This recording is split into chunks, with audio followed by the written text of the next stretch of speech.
Hey everyone, my name is Brad, and today I wanted to talk about Medicare is screwing us yet again. At the time of making this video, 2 days ago, on Friday, Medicare released its final rule that they are cutting payments for 2025 for physicians by 2.93%. We'll just say 3%.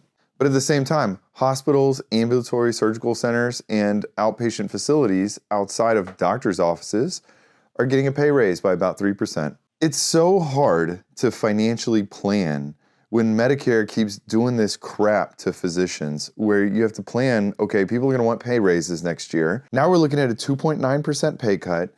And when I'm looking to expand my practice, you gotta think, how am I gonna do this and how am I gonna be viable with all these cuts that are on the table?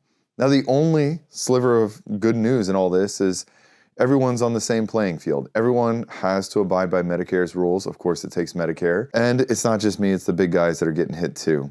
Now, of course, Congress is probably going to come at the last second and save the pay cuts, but only the government can look around and say, you know what? In the setting of rapid inflation, we're going to keep giving physicians pay cuts every single year. It's going to be almost impossible in the future to guarantee physicians certain incomes when you continue to have these pay cuts on the table. There's a little sliver of hope in this whole BS from the government is that G2211, which was meant as a code for primary care, to give primary care a boost in income that we could bill G2211. However, pretty much everyone who's doing outpatient medicine started billing G2211, which I think they're going to crack down on. So what is G2211? Well, G2211 is basically for all the time that you spend coordinating care and other things along with a lot of the services primary care does. Dramatic medication reconciliation, where you're worried about all the meds, not just like maybe urology meds or cardiology meds, where you're also doing the other things with the annual physical, such as vaccines, and maybe you're reviewing all of the consultant notes that came in and making sure that nothing got missed. You're looking at, oh, you went to an urgent care or hospital visit. All these things that were not officially compensated, that were taking up a lot of time,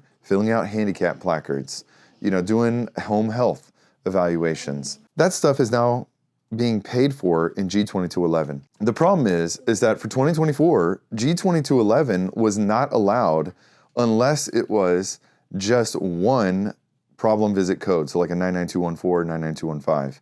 If you had an annual plus a problem, or a patient came in and needed a handicap placard and home health, and you were reviewing all these things and you wanted to bill G2211, but they also had flu-like symptoms and you did a flu test, no, you can't bill for it. You can't bill for G2211 because you did a flu test. So Medicare finally said, all right, fine, 2025, we're getting rid of that stupid rule. No matter what, you can bill for G2211. G2211 pays us about $20. So actually, if you factor that into outpatient medicine, we get a pay raise next year, and a pretty decent pay raise. It doesn't have to be this difficult. When I hire a new doctor and I bill everything on RVUs, and then the conversion units and everything get changed every year by Medicare, and then the fee schedule gets changed every year by Medicare, and the RVU metrics occasionally get changed by Medicare, this is all just clouding the picture to make it more difficult for physicians and patients to understand what the hell's going on. Think about it from my standpoint. As a business owner, I'm thinking about expanding to another location. I'm thinking about hiring another doctor for that location. How the hell am I supposed to plan writing those contracts when I'm looking at a 3% pay cut? Am I supposed to say, well, odds are that's probably not going to happen with Congress last second saving my butt, so I'm going to act like I'm not getting that pay cut and I'm just going to write their contract however I see fit. But what if the pay cut actually goes through? Then I'm screwed in the way that it gets, because my costs are probably going up by 3 to 4% next year for everything across the board. And if my costs go down by 2 to 3%, I'm not losing 2 to 3%. I'm losing over 6 or 7%, maybe even close to 10% on my gross revenue. It's a broken system.